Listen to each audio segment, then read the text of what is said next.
이번 시간에는 순종하는 자를 강하게 하시는 예수님이라는 제목으로 말씀을 전합니다. 순종하는 사람을 찾아서 강하게 하십니다. 말씀에 나오는 4명의 제자들은 주님이 나를 따라오라고 말씀하자 즉시 순종하고 따랐습니다. 복된 존재가 되려면 믿음만큼 중요한 것이 순종입니다. 사실 하나님의 선택을 받았다는 사실보다 하나님께 순종한다는 사실이 더 큰 축복을 불러옵니다. 하나님의 선택이란 사명을 맡기는 선택이지 물질과 지혜를 주는 선택이 아닙니다. 그 하나님의 선택을 잘못 이해하면 이스라엘 백성들처럼 선택받은 것 때문에 더 고난을 당합니다. 축복은 선택된 사람보다 순종하는 사람에게 주어집니다. 하나님은 선택받고 불순종하는 사람보다 선택과 상관없이 순종하는 사람을 더 기뻐하십니다. 하나님은 어린 시절 부모에게 순종을 잘하는 사람을 찾고 계십니다. 순종이 습관이 되어 하나님 말씀에도 순종을 잘하기 때문입니다. 하나님은 말씀에 순종하여 잘 살 수 있도록 창조되었습니다.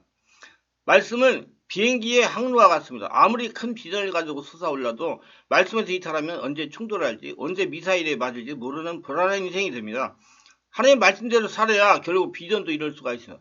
어느 날 밀림에 있는 뱀의 꼬리가 머리한테 그동안 항상 가졌던 불만을 쏟아냈어요. 야 머리야, 왜 너는 항상 너 가고 싶은 곳으로만 가냐? 너무 불경하다. 꼬리가 끊임없는 불평을 하니까 하루는 머리가 말했어. 얘 꼬리야, 그럼 이제부터는 내가 가고 싶은 데로 가봐. 그러자 꼬리가 신이 나가지고 열심히 갔습니다. 그러다가 가스너풀에 들어가 온몸에 피투성이에 대해 심하게 고생을 했다고 합니다. 꼬리는 머리를 따라가야 됩니다. 사람이 아무리 똑똑해도 말씀에 앞서러 가면 반드시 피투성이가 됩니다. 그리고 진정 하나님의 은혜를 받기 원한다면 하나님의 말씀을 따라가시기를 바랍니다.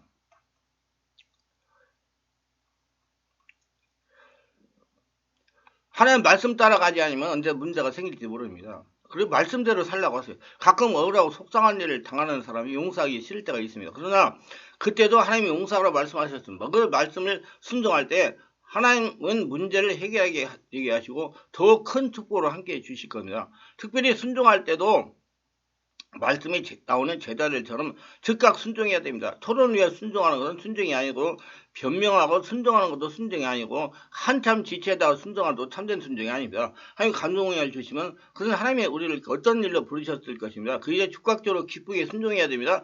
어떤 성공학 연구가가 성공한 사람들 때문에 면밀히 연구를 했습니다. 그리고 성공의 최대 요인을 순종이라고 결론냈습니다. 순종하는 사람이 결국 성공자의 삶을 산다는 것입니다. 삶이 지루하고 답답하게 느껴지면 더욱 현실과 순종을 다짐해 보세요. 순종은 축복을 가져다 줍니다. 더 나아가 순종하는 마음을 가지는 것 자체가 큰 축복입니다. 희생하는 사람을 찾습니다. 주님은 부르심의 베드로 안드레는 어떻게 반응했습니까? 본문 말씀 18절을 보세요. 곧 그물을 버리고 쫓으니라. 야고보와 요한은 어떻게 반응했습니까? 곧 부르시니 그 아비 세베대를 사건들과 배에 버려두고 예수를 따라가니라. 그들은 자기 소유한 것들과 인간관계를 희생하고 주님을 따랐습니다. 그처럼 복음과 주님을 위해서 나의 소중한 걸 포기하는 희생정신이 있어야 됩니다. 위대한 믿음의 선진들은 모두 주님과 복음을 위해 포기할 줄 아는 능력을 가진 사람들이었습니다. 초대교회 성도들은 자기 재물을 조금이라도 자기 것이라고 여기지 않았습니다. 그런 삶의 능력이 있는 삶이고 그런 마음을 가진 것이 가장 기적 중의 기적입니다. 소유의 기쁨으로 사는 사람이 나눔의 기쁨으로 사는 사람이 되었으니 얼마나 큰 기적입니까? 사람들은 하나님의 능력으로 하면 치유나 기적을 있어야 능력인 줄 압니다. 그러나 진짜의 기적은 돈과 소유가 우상이 된 이 시대에서 욕심 많던 사람이 기쁘게 자기 것을 하나님의 뜻대로 이웃을 위해 이용하는 사람으로 변화되는 것입니다. 자신이 가진 소유 중에 재능, 자손, 재산이 다 하나님 것이라고 생각하고 아낌없이 이웃에게 베푸는 사람으로 바뀌는 겁니다. 하나님 말씀하시면 손해가 자더라도 순종하는 사람으로 바뀌는 것입니다. 깨끗한 사람을 찾으십니다. 하나님은 깨끗한 사람을 찾고 계십니다. 하나님은 거룩하십니다. 그래서 우리에게도 거룩함에 대해 명령했습니다. 나는 너희 하나님이 되려고 너희를 애굽 땅에서 인도하여낸 여호와이라. 내가 거룩하니 너희도 거룩할지라. 레위기 11장 45절. 거룩하면 하나님의 소유된 백성으로 지켜야 할 의무가이기도 합니다. 오직 너희는 택한 족속이여 왕같은 제사장도 거룩한 나라요 그의 소유된 백성이니 이는 너희를 어두운 데서 불러내어 그의 기이한 빛에 들어가신데 아름다운 덕을 선전하게 하시므라. 베드로전서 2장 9절. 큰 집에는 은가궁에 그릇이 있을 뿐 아니요 나무와 질그릇 떼서 귀 쓰는 것도 천이 쓰는 것도 있나니 그러므로 누구든지 이런 것에 자기를 깨끗하게 하면 귀 쓰는 그릇이 되어 거룩하고 주인의 쓰시며 합당하며 모든 선한 일을 예비하게 됩니다. 디모데후서 2장 20절 21절. 이 말씀을 통해 볼 때 하나님으로부터 귀하게 쓰임받는 조건으로 한 가지를 말하고 있습니다. 그는 자기를 깨끗하게 거룩하게 하는 것입니다. 그는 깨끗하게 거룩하게 하는 건 성령으로 세례받고 성령으로 충만받는 성령으로 본문 길을 오래 하는 거예요. 깨끗하지 않고 깨끗한 척하는 것은 스스로 화를 자초하는 것입니다. 주님께서는 외식하는 바리새인과 서기관들을 꾸짖었습니다. 겉은 깨끗한 척하는데 속은 탐욕과 방탕으로 가득했기 때문이다. 화 있을 적 외식하는 서기관들과 바리새인들이여 장과 대접의 겉은 깨끗하나 그 안에 탐욕과 방탕이 가득하게 되는도다. 속임된 바리새야 너는 먼저 하늘 깨끗이 하라. 그러면 겉도 깨끗하리라. 마태복음 23장 25, 26절. 우리의 속이 더럽게 만드는 것들이지만 주님께서 말씀하는 것들을 살펴보도록 하겠습니다. 탐욕과 방탕이 있습니다. 탐욕은 하나님이 허락하신 그 이상의 것을 가지며 누리고 싶어하는 바입니다. 이스라엘 민족이 아닌 다른 족속들을 탐욕으로 시작해서 그의 마음을 이스라엘에 전이 되어 들어왔고 이스라엘 사람들이 광야에서 하나님께 범죄하게 되었습니다. 이스라엘 중에 섞여 사는 무리가 탐욕을 품에 이스라엘 자손도 다시 울며 가로되 누가 우리에게 고기를 먹게 할고 민수기 11장 14절.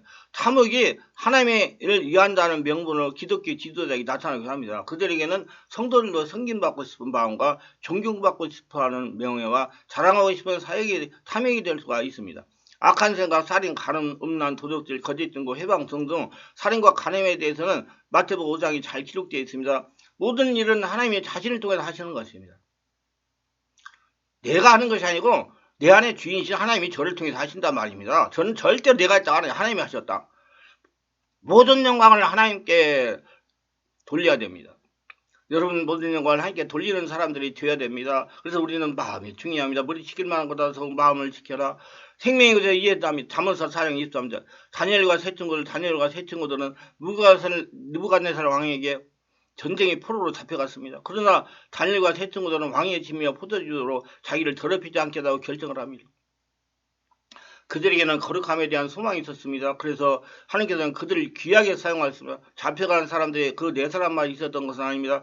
그들은 잡혀간 받는 사람들 중에 거룩함에 대한 소망이 있었던 소수에서 하나님은 그 소수를 찾으십니다. 그들의 중에 유다 자손 곧 다니엘과 하냐냐와 미사엘과 아사랴가 있었더니 다니엘서 2장 6절. 하나님께서 우리를 선택하신 것은 강하게 하여 축복하시고 하나님께서 도구로 사용하시려고 부르신 것입니다. 이는 아브라함은 25년, 야곱은 20년 훈련하고 허벅지 관절에서 장인을 만들어 순종하게 했어요. 이스라엘은. 요셉은 13년, 모세는 40년, 어린 다윗도 불려가 13년간 하나님께 직접 훈련하시고 광야 훈련을 하시고 완전했을 축복하시고 사용하신 것을 보면 잘 알 수가 있습니다. 우리도 하나님의 직접적인 훈련을 함께 가면 축복을 사용하십니다. 그래서 먼저는 하나님의 부르심에 순종해야 됩니다.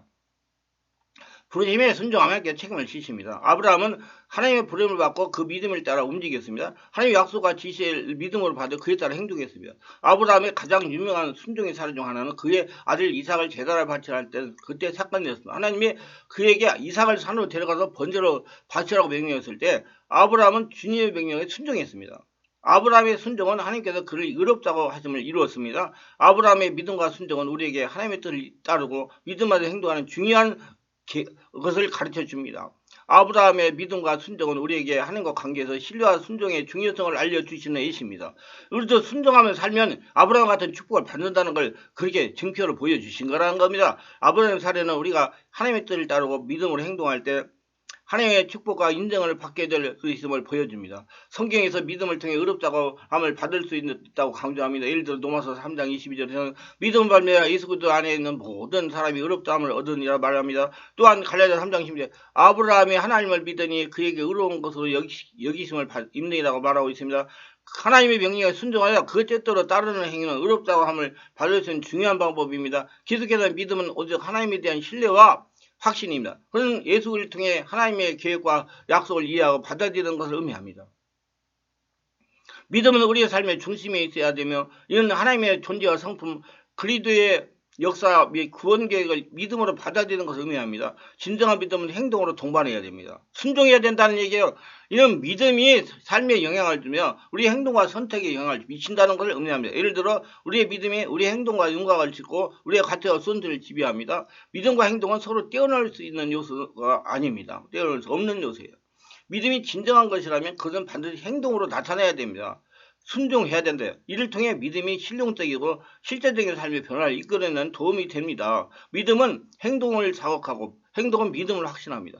하나님은 불러서 하나님 말씀에 순종하는 사람을 이 땅에 하나님 나라를 건설하십니다. 하나님 말씀에 순수하게 순종하는 사람, 100% 순종하는 사람, 하나님께 순종하여 하나님의 축복과 도구가 되시기를 예수님의 이름으로 축원합니다. 이 말씀이 유익하셨다면 구독, 좋아요를 부탁합니다. 제가 설교하여 동영설계 유튜브에 올려 많은 사람들에게 전파하는 데 큰 힘이 됩니다. 감사합니다.